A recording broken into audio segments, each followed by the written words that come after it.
एक महिला है जिसका देवर केरल में रहकर वहाँ पर अपना काम करता है और उस महिला की जो देवरानी है और उस देवरानी के दो बच्चे हैं वह घर में रहते हैं। और वह जो उस महिला का देवर है वह केरल में रहकर अपने बच्चों के लिए कमाने के लिए काम करता है। और जो महिला है उसकी जो देवरानी का कमरा है उससे कभी कभी अजीबो गरीबो आवाज़ आती हैं। और फिर वह औरत एक दिन अपने पति से कहती है कि देवरानी के कमरों से अजीबो और गरीबो आवाज आ रही है और हमें देवरानी से बात करनी चाहिए।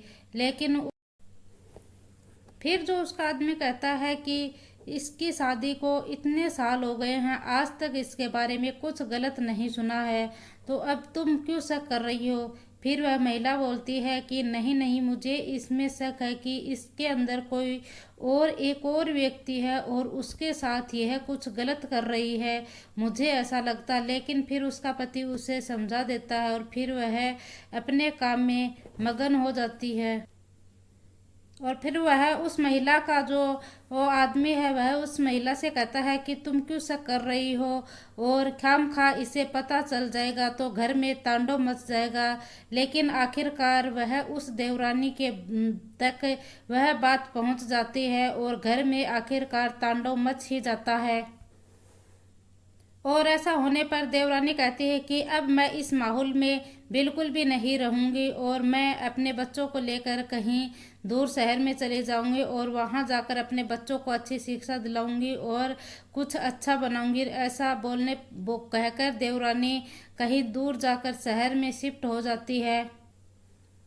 और जाने के बाद इधर तो उसके पति का कत्ल होता है और उधर वो जाकर कोर्ट में शादी कर लेती है और शादी करने के बाद वह सुहाग रात मनाती है।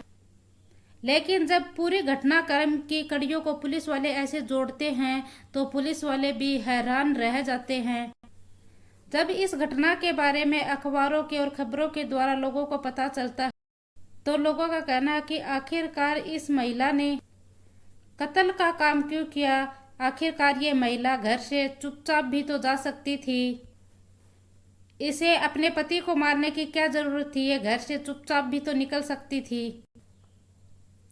नमस्कार, राधे राधे। आज की मैं पूजा आज को जो आपकी सच्ची घटना सुनाने जा रही हूँ वह सच्ची घटना है उत्तर प्रदेश के मैनपुरी जिले की।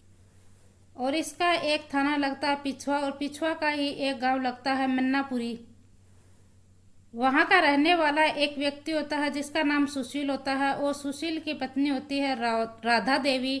और वह दोनों 11 अप्रैल 2025 को सदर कोतवाली में जाते हैं दोनों।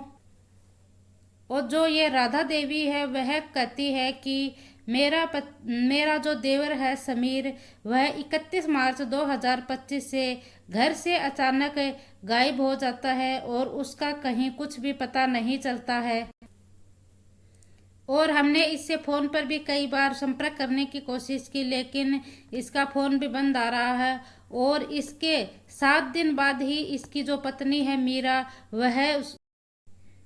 वह भी गायब हो जाती है और उसका भी फ़ोन बंद आ रहा है, उसका भी कहीं कुछ भी पता नहीं चल रहा है। फिर पुलिस इस मामले की जांच करते हैं और एक गुमशुदगी के लेकर इसकी रिपोर्ट दर्ज करते हैं। और फिर जो राधा और उसका जो पति है वह पुलिस वाले उससे उनसे पूछताछ करते हैं तो वह बताते हैं कि समीर इस केरल में रहकर काम करता है और इस बार वह होली पर ही घर आया था और उसके साथ किसी का कोई झगड़ा नहीं था, कोई लड़ाई नहीं था। वह हर बार आता था और वापस अपने काम पर चला जाता था। लेकिन वह इस बार आया तो वह नहीं तो वापस गया है और नहीं घर आया है, पता नहीं वह कहाँ पर चला गया है। फिर दोनों के ना पुलिस ने फ़ोन नंबर ले लिए और दोनों के फ़ोन नंबर लेने के बाद इसके नंबरों को सर्वेलेंस पे डाल दिया। और सर्वेलेंस पे डालने के बाद इन दोनों के नंबरों की CDR निकलवाई, इस लोगों ने किन किन के साथ बात की थी और कब कब बात की थी। फिर इन दोनों का पता चलता है कि इन दोनों की लास्ट लोकेशन हाथरस कहीं कोई जगह है उस पर पाई जाती है और दोनों की लोकेशन एक जगह ही पाई जाती है जहाँ से वह समीर गायब होता है। फिर जो समीर की पत्नी है मीरा, उससे बातचीत करने की कोशिश की जाती है तो मीरा का नंबर भी स्विच ऑफ था, लेकिन मीरा से कोई बातचीत नहीं हो पाती है। फिर पुलिस ने उस जो सीडीआर है उसको दोबारा बारीकी से खंगाले। बारीकी से खंगालने के बाद उसमें से एक नाम और एक नंबर निकल कर आता है, जिसका जिसका नाम सामने निकल कर आता है रिंकू चौहान। रिंकू चौहान से यह अक्सर बातें किया करती थी, और जब परिवार वालों को इसके बारे में पूछा जाता है कि ये रिंकू चौहान कौन है जिससे यह मीरा अक्सर बातें किया करती, और जो यह रिंकू चौहान है यह उत्तर प्रदेश के एटा जिला का, और इसका थाना लगता है बागवाला, और बागवाला का ही एक गांव लगता है लोहापुर, और लोहापुर का ही यह रहने वाला होता है। फिर जो मीरा की जेठानी है उसको इस रिंकू चौहान के बारे में पूछा जाता है, और जब वह बताती है कि रिंकू चौहान यह मीरा का मौसी का लड़का यह कभी कभी घर पर आता था, और यह घर पर जब आता था जब समीर घर पे नहीं होता था, और जब रिंकू से उसे मीरा से पूछा जाता था कि यह रिंकू कौन है तो वह बताती थी कि यह मेरे मौसी का लड़का है, और रिंकू भी उसे अपनी मौसी की लड़की बताता था, और वह समीर की गैर अनुपस्थिति में ही आता था। जब वह समीर केरल चला जाता था उसके बाद ही आता था, लेकिन समीर जब घर पे होता था तब नहीं आता था यह। और लेकिन हमें इन दोनों के ऊपर कभी शक नहीं हुआ, क्योंकि जब पुलिस वालों ने इस रिंकू की तहकीकात की, इस रिंकू का अता पता किया, तो इस रिंकू के बारे में भी कुछ भी पता नहीं चला था पुलिस वालों को। 11 अप्रैल को समीर की और मीरा की गुमशुदगी की रिपोर्ट दर्ज होती है, और फिर 25 अप्रैल को रिंकू के बारे में पता चल जाता है, रिंकू के घर के बारे में पता चल जाता है। जब उसका घर के दरवाजा सामने से खटखटाया जाता है तो उस दरवाजे के ऊपर एक महिला आती है, और वह महिला कोई और नहीं होती है बल्कि वह महिला मीरा ही होती है जो दरवाजा खोलती है। फिर इन दोनों को पुलिस वालों ने बैठाया और इन दोनों से पूछताछ की। पूछताछ पर इन दोनों ने एक ऐसी कहानी सुनाई। इस कहानी को सुनने के बाद पुलिस वाले भी हैरान रह जाते हैं, और इस कहानी को सुनने के बाद आपके भी रोंगटे खड़े हो जाएंगे और आप भी हैरान रह जाओगे। और इन दोनों की कहानी शुरू होती है इंस्टाग्राम से। इंस्टाग्राम पर एक ऐसा प्लेटफॉर्म है जहां पर लोग अपनी दिनचर्या को इस पर डालते हैं, और कुछ लोग तो इस पे अच्छा रिस्पॉन्स पाते हैं, और कुछ लोग इस इंस्टाग्राम और फेसबुक का गलत फ़ायदा उठाते हैं। ऐसा ही मेरा ने क्या, मेरा पूरे दिन का घर का कामकाज करने के बाद और अपने इंस्टाग्राम यानी कि फ़ोन के पन्ने दर पन्ने पलटती थी, और फिर वहाँ पर अपनी अपडेट डालती थी। अपडेट डालती ही तो ये जो रिंकू चौहान था यह इसकी अपडेट को लाइक करता था और मैसेज करता था। इन दोनों की कहानी और बातचीत यहाँ से ही शुरू होती है, और इन दोनों ने रिंकू चौहान ने इसको मैसेज करता है। मैसेज करने के बाद इन दोनों की बातें शुरू हो जाती हैं। फिर इन दोनों की चैटिंग के द्वारा बातें शुरू हो जाती हैं, और फिर जो ये रिंकू चौहान है यह मीरा को कहता है कि मैं तुमसे मिलना चाहता हूँ, तुम्हें करीब से देखना चाहता हूँ। और फिर जो ये मीरा है ये कहती है कि मैं शादीशुदा हूँ और मैं 2 बच्चों की माँ भी हूँ, और ऐसा तो इस जिंदगी में संभव नहीं होगा, और इसके लिए तो दोबारा जन्म लेना होगा। लेकिन फिर वह रिंकू चौहान है वह इस मीरा के साथ कुछ ज़्यादा ही प्यार का दिखावा करता है, और इसके साथ मिलने की गुहार लगाता है। इसको कहता है कि मुझे तुम्हें देखना है, मुझे तुमसे मिलना है। ऐसा करने पर और रिंकू मीरा से बोलता है कि वैसे भी तुम्हारा पति तो बाहर रहता है और मैं तुमसे शादी कर लूँगा। और जब शादी की बात सुनी तो मीरा ने इसे मिलने के लिए हाँ कह दिया, और यह रिंकू से मिल लेती है। और रिंकू से मिलने के बाद इसने करीब के एक मंदिर में जाकर दोनों ने शादी कर ली, और यह लगभग 1 साल पहले की बात है।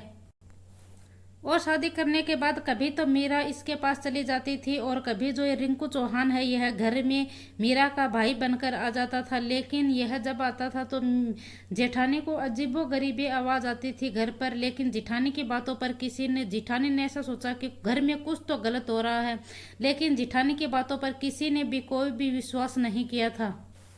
और फिर यह जो अपना गांव था उस गांव को छोड़कर जाकर शहर में शिफ्ट हो जाती है। मीरा अपनी जिठानी के शक करने पर पहले तो घर में तांडव मचाती है और तांडव मचाने के बाद यह अपने जो गांव का घर है उसे छोड़कर शहर में जाकर शिफ्ट हो जाती है और शहर में एक किराए के मकान में रहने लग जाती है। और किराए के मकान पर वह रहने लगे थे, वहां पर बस जो देवरानी थी वह और उसके 2 बच्चे। और जब यह रिंकू जब चाहता था तब उसके पास आ जाता था और समीर की गैर मौजूदगी में यह हर समय वहीं पर रहता था। इसमें कोई यहाँ पर इसको रोकने वाला टोकने वाला कोई भी नहीं था। और फिर महीना आता है मार्च का, होली का समय आता है और फिर समीर घर पर आ जाता है। और समीर है वह केरल से अपना सारा सामान बंद कर ले आता है और वह कहता है कि मुझे तुमसे और बच्चों से अलग रहकर अच्छा नहीं लगता है और मैं भी तुम्हारे साथ और बच्चों के साथ यही मैनपुरी में रहूंगा और यहाँ पर रहकर ही कुछ काम करूंगा जिससे आप भी मेरे साथ रहोगे, आप भी यहाँ पर अकेले नहीं रहोगे, बच्चे भी अकेले नहीं रहेंगे, मैं भी तुम्हारे साथ ही रहूंगा। यह सुनकर मीरा के तो होश से ही उड़ गए थे और मीरा को इससे बहुत बड़ी दिक्कत होती है। इससे बड़ी दिक्कत है जो रिंकू चौहान है उसको होती है कि रिंकू चौहान मीरा से बोलता है कि अब तुम्हारा पति कभी भी वापस नहीं जाएगा, इससे तो हमारे मिलने में बहुत दिक्कत होगी। लेकिन दोनों ने एक सीक्रेट प्लान बनाया। प्लान ऐसा बनाया कि किसी को कुछ भी सुराग का पता नहीं चले। इन दोनों ने एक प्लान बनाया और उस प्लान के मुताबिक इनका प्लान था कि हमें कत्ल करना है और कत्ल का किसी को भी कोई सुराग नहीं लगे। और इन दोनों ने कत्ल की पूरी साजिश कर ली थी। इसके लिए 30 मार्च 2025 को बेवर के एक गांव नगरिया में एक शादी थी और इस शादी में समीर और उसकी पत्नी मीरा दोनों इस शादी में शामिल होने के लिए जाते हैं।